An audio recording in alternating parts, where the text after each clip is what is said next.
Do you sometimes feel like you are your own worst enemy?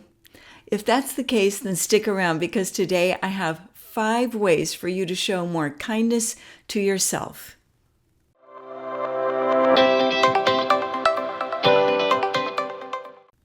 Hi, my name is Diane Martinez, and welcome back to Conscious Creating Life Coaching. And if you're new here, welcome. I'm so glad that you're here. You know, we humans have a tendency to be really mean to ourselves, cruel even sometimes, and that's just not a fun way to live your life. It's like you're hanging out 24/7 with someone who hates you. But it doesn't have to be that way. We can be kinder to ourselves, and today I have 5 simple ways for you to do that, and you can start today.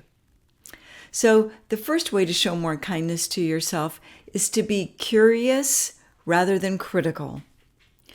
Instead of putting yourself down, saying, I am so disorganized, or I'm hopeless, or I'm such a loser, or whatever, get curious. When is it that I feel most motivated?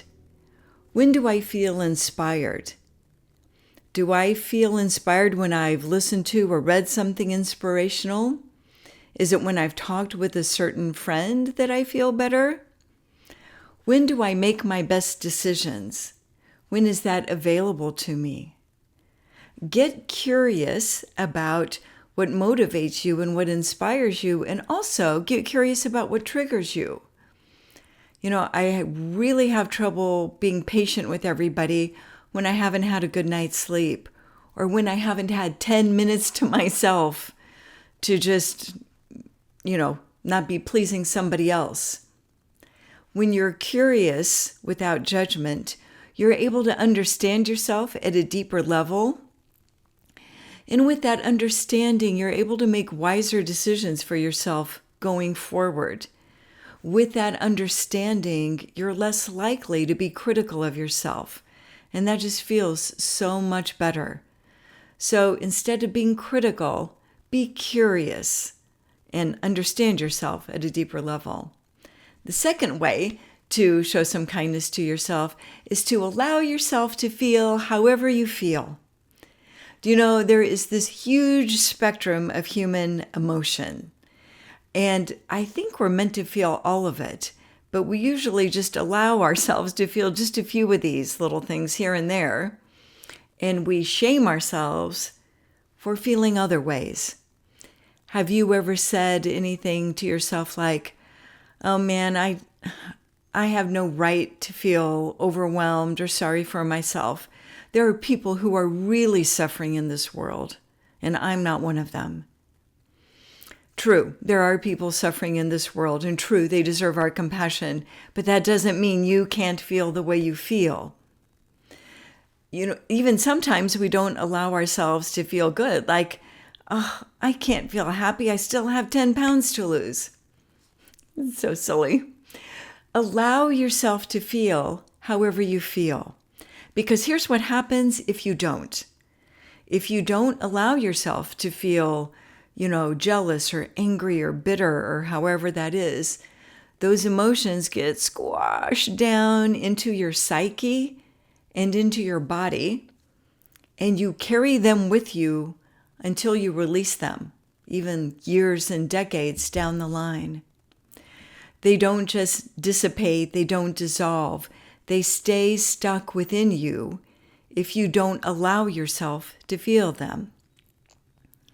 Now, I understand that feeling them can be a little bit scary. It's just like I'm afraid I'll get carried away on this emotion if I allow myself to feel it, if I acknowledge it. But mostly, emotions just want the light of our attention for a moment. Emotions are energy in motion. And when we recognize that, when we feel like, I am so jealous of her, why does she get that promotion or that position instead of me when I've worked way harder? When you allow yourself to feel how you feel, then that emotion is able to move through you and go. Now, if it's a tricky emotion and you'd like some help processing it, for sure get it. You can talk to a counselor or a therapist. You can talk to a friend. who will help you sort through it and not just, fuel the flames of how you feel where you end up feeling worse after talking to them, but a good friend who can help you with that. You can journal, you can write and get those feelings, out of your head and out onto paper, and that will help you process them and be finished with them. Now, please hear me. I'm not saying that we act on our emotions. If you are angry because your neighbor leaves their dog out until, the early hours of the morning barking, I'm not suggesting you go and punch your neighbor in the face. No, that's not it. That's not the answer.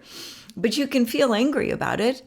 And there's nothing wrong with writing a polite, professional email asking your neighbor to please bring their dog in before 11 p.m. or whatever. You don't have to act on the emotion, but please do allow yourself to feel how you feel.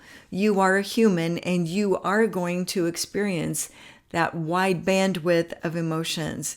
If you allow yourself the space to do that, that is a deep kindness you are showing to yourself. Now, the third way, that's 3 fingers, Diane, not 2. The third way to show kindness to yourself is to speak to yourself with encouragement. Imagine that you're walking up on a little kid sitting on the floor learning how to tie their shoes. Their tongue is out, they're all concentrated on the effort. And you walk up to encourage them. What are you going to say? Are you going to say, "You're still working on that? What is the matter with you? It's not that hard"? I hope you don't say that.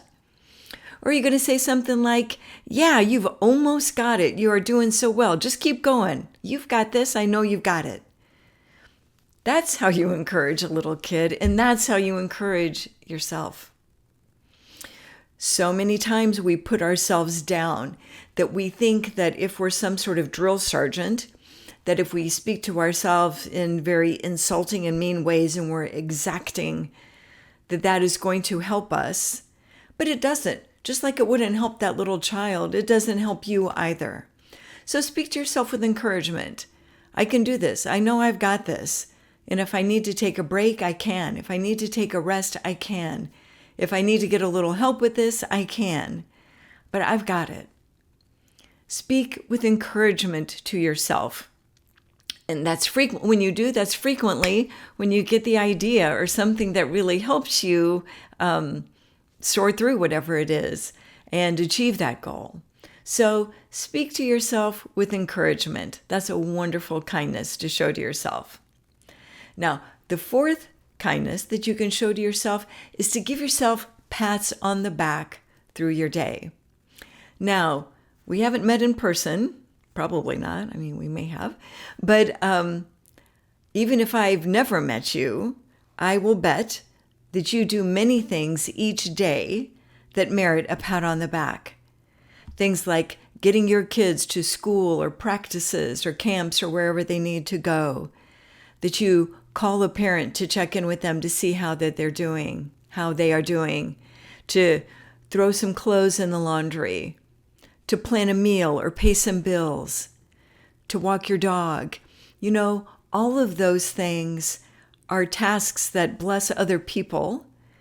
Give yourself a pat on the back for those.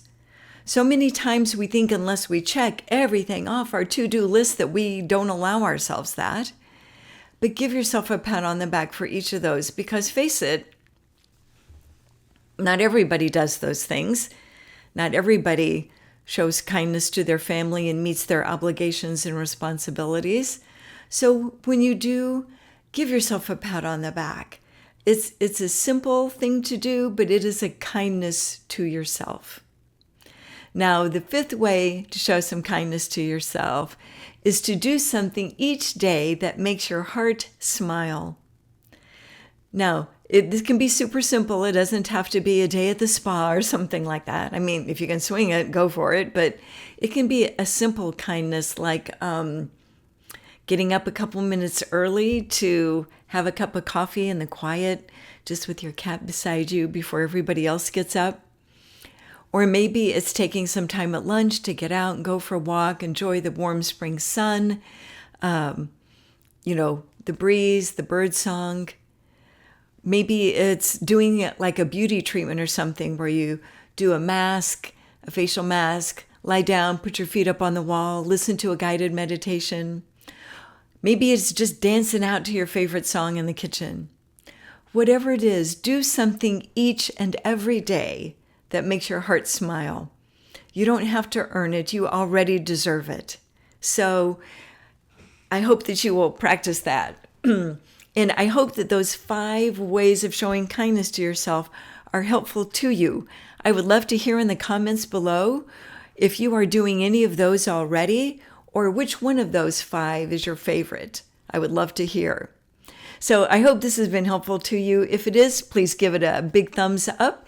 Subscribe if you will. And until next time, my friend, create your day consciously. Bye for now.